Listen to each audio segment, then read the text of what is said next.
Hi guys, welcome back. I've been tagged by Owen, which is LeBossu77, who was tagged by someone else whose name I've completely forgotten.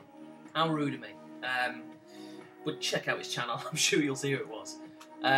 Anyway, and there was 3 questions. And the first question, let's just get straight in there. First question is a difficult one. What are your favourite games from the past 3 generations? And then in brackets, name 1 game from each generation. Now, so I'm going to presume, obviously, therefore, PS1, Saturn, N64 counts as 1 generation, PS2, Xbox, and then the current gen, the 360, PS3. That's what I'm going to base it on. I probably left one out there, but whatever. Now, PS1 is kind of really hard to name 1. I don't know. I mean, I've made a little list up there in the corner of the screen. I've put things like the usual suspects, like Ridge Racer, Metal Gear Solid, a game called Olympic Soccer, which, as you can imagine, is a football game, which is really fast and furious. It's a rubbish game, but it's so rubbish it's good. In multiplayer, it's just hilarious. It really is funny. You can like shoot from your own halfway line, or in your own box, quite frankly, and then get the control and move it left and right, and the amount of curve and spin and aftertouch that the ball has is incredible, and it's a really fast game. And the commentary's funny. It's Alan Green, if anyone knows him.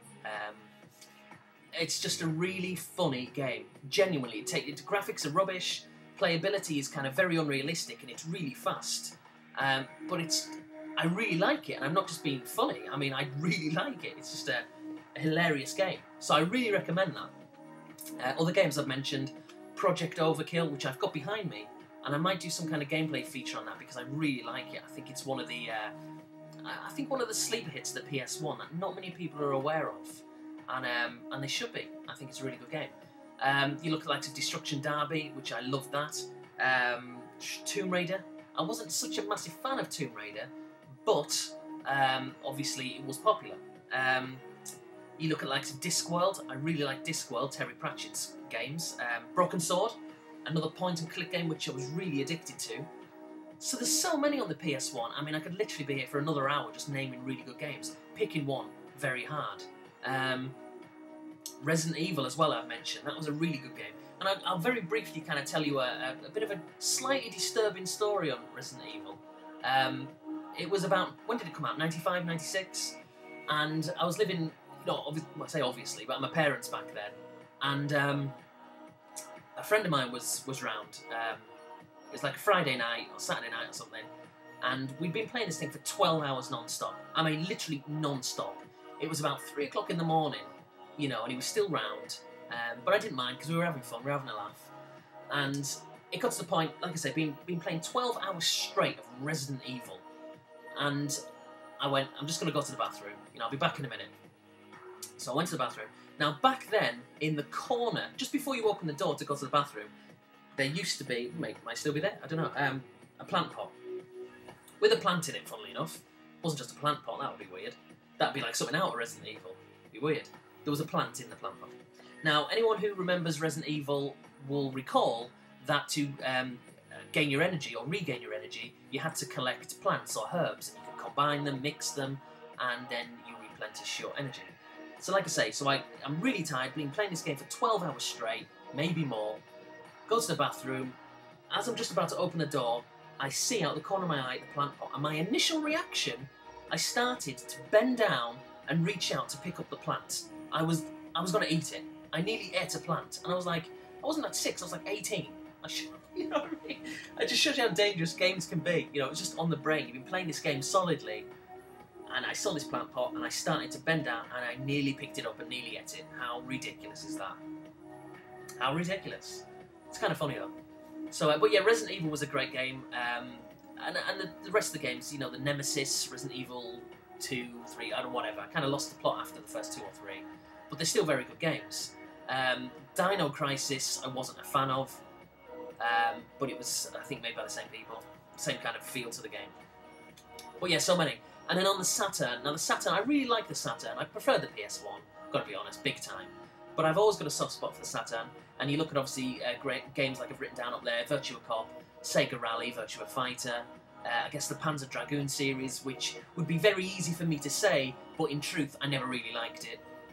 So I'm not going to jump on that thing to try and look cool. I just thought it was rubbish. But I don't know, maybe if I play it again in the future, I might get into it. Christmas Nights I used to really love. In fact, I still do. The game wasn't particularly great, but I just like the theme of it because of Christmas. Just really good kind of feel-good factor. And then Daytona USA, which was a really shoddy conversion on the Saturn, but the arcade game was great. And it still played well on the Saturn, it was just a bit of a shoddy conversion. And then obviously on the N64, I haven't made a list of this, but that had some great games. You know, Super Mario was fantastic. International Superstar Soccer, amazing. Mario Tennis, I guess, the usual suspects. But that was that. PS2, now really, there's so many games for that. Oh, I should say as well, Gran Turismo on the PS1. Obviously, that was a great game. PS2, the Pro Evolution Soccer series, for me, was fantastic. Being a big football fan, I've always got to have a football game. Always got to have at least one, you know. So the Pro Evolution Soccer series was great. That's when it reigned supreme, before FIFA kind of trounced it. But really, I would say Grand Theft Auto for the PS2, that is my favourite game. I can pick one out on the PS2, whereas the PS1's a bit more difficult. So PS2, I will say my favourite game, San Andreas.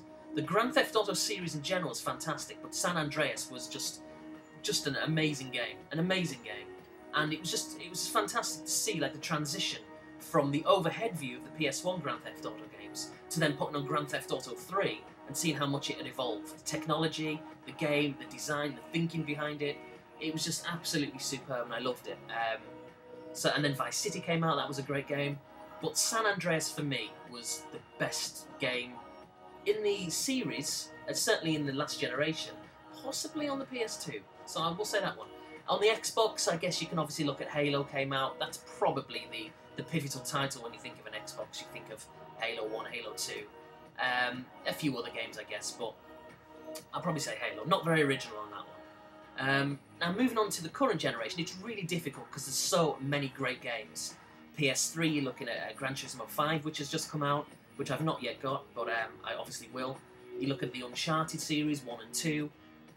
Fantastic games. Second one I've not even played yet, but I do have it. I know I'm missing out, and I will play it soon. Heavy Rain, another one I've got which I've never played, not yet played. Again, I will soon. Even things like Mag, which is not particularly a great game, but it's just interesting that they're taking these things to like a new level with so many players online, and it's a decent game. You look at the Call of Duties as well. I guess now we're coming into like the multi-format 360 games. Call of Duty is just a fantastic series. I guess the franchise kind of started in the previous generation, but it's really coming in, towards its on its own on this generation, really. Black Ops, a bit bored of it, if I'm honest. It's just more of the same, really. When Modern Warfare 2 come out, it wasn't much of a leap from Modern Warfare. If anything, it was a step back, and I kind of thought, nah, this is a bit boring. Modern Warfare 2, Black Ops, boring as well. But I am playing it, I am kind of enjoying it. But yeah, so favourite game on the PS3 thus far, it's really difficult to say. Still likes a Little Big Planet. What else is there? Killzone 2 was a good game. Oh, it's hard. It's really hard. I don't know. I'll probably say I've got back into Halo Reach, actually, last few weeks. So if I was to pick a game right now for favourite current-gen game, I'd say Halo Reach. But I know that will probably change in a few weeks. But anyway, so that's that. Let's move on to the next question, because I've just spent like 10 minutes talking about that. Or it seems like 10 minutes.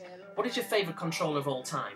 Now, first of all, let me just say that I have brought a couple of props to the table here. The first one, if I can pull this little wire out. Oh no, actually, let's show you the original one. It's the Xbox 360 controller, and I'm actually going to go out straight away. Like I say, cards on the table. This is my favourite controller, because when I pick this up, and I don't know whether it's just through experience of using it frequently, but my hands just automatically go on all the buttons. I'm holding everything where I want to, and it just fits perfectly. It feels really sturdy. I get the feeling if I dropped it, or if I threw it out of frustration, which I don't do anymore, obviously, but I mean, if I did, I get the feeling that it wouldn't really break. You know what I mean? Well, maybe not if you threw it, but if you dropped it, and it just really, to me, it kind of oozes quality. It's got everything there. You know, it's the battery pack, the infrared, the wireless, I guess, which is pretty common these days. But just the feel of it, the shape, it's my favourite controller. Everything for me is in the right place, but it might not be for you. Now, I've also got a PS3, as I've probably already said in this video. Now, this is the DualShock version, and again, it feels good. It's a lot smaller. You know, again, when you're putting it in your hand, it feels right. Everything's... You know, there's no problem as such. Although what I find is because it's too small, or because it's so small, I think, it kind of slips out your hand and you never really feel as if you're getting a proper grip. And, you know, I don't really suffer from, like, sweaty hands or anything, but occasionally I kind of do when I'm holding this controller, and I'm thinking, why is this? It's kind of weird. But, I mean, it's a great console, an amazing console. I love my PS3. But the controller, I don't know. I mean, I do like it. It does work. But there's just something about it which just makes me hesitant to use it, really. And I much prefer the sturdiness of this. And I will also say that every PS3 controller I've ever owned, you probably can't hear this, but when I shake it, like, there's a little bit of plastic has become loose. And this happens in every single PS3 controller I've ever had. It just feels cheap. It just feels cheap. And I don't know. I like it, but it should be better, in my opinion. But I know from speaking to people on YouTube, you know, fellow YouTubers, that they haven't really experienced them same problems that that I have on the PS3 controller, and they love it. But I want to reiterate, I do like it. I don't hate it. I just think it's not as good as the 360 one. And I also think a notable mention here for anyone who remembers the 8 and the 16-bit eras, so I'm talking Spectrum, Amstrad, Commodore 64, Amiga, Atari ST, there was a joystick, which is ultimately still a controller, called the Zip Stick, which was amazing. You know, like kind of the thin stick with the suction pads on underneath, the 2 yellow fire buttons, the auto fire option on the back, which was on the later models. The best joystick of all time. I mean, the best. And every time I ever play any old games, it has to be on a Zip Stick when it comes to like the 8 and 16-bit. So that's that. Let's move on to the third question. If you could see one game remade from the past 3 generations, what would it be and why? Well, I would have said Driver, which incidentally I should have probably mentioned in favourite PS1 games. But I see that there's a new game being made and it looks awful. I'll try and put a link in below if I can find it. But they've introduced this kind of like shift thing that they're calling it. And basically you can pan out, think of like Google Earth, or maybe an overhead view of Grand Theft Auto, like the old school version. And you can leap, or shift as they're calling it, into any car. And it just looks ridiculous. It sounds too futuristic. It's like everyone's been getting high from watching X-Files, and they've thought, yeah, let's introduce it into the game. It just doesn't work. I don't like the sound of it, and I think they've potentially ruined the game, which you could say has been ruined anyway, because Driver 3 was a scandal. It was possibly one of the most disappointing games ever. Driver 4 I didn't play because 3 was so bad. Even 2 I didn't like, but the original Driver was fantastic on the PS1. So I would have said that, but they're kind of remaking that. But we'll see how bad it is. So the game I'm going to go for, and this really, quite frankly, even if they weren't remaking Driver, as much as I would like to see it, which they are remaking it, then this game I'm going to say now would absolutely be my favourite anyway. And I desperately want to see Road Rash. I want to see it remade, because I think it would be absolutely fantastic for the 360 and the PS3. Customise your bikes, all the tracks, the music they can put in the game. You know, I don't know, I just think it would be amazing. So, yeah, I'm going to say Road Rash. So kind of a short and sweet answer for that one. Not much more I can add. Great game, and I'd love to see it. So anyway, guys, I have ranted on there like a madman. I'm going to tag 5 people. If you want to do it, it'll be fantastic. I'd love to hear your responses. But if you don't want to do it, time constraints, I absolutely understand. No pressure at all. So anyway, guys, thanks for watching. Take care. See you later.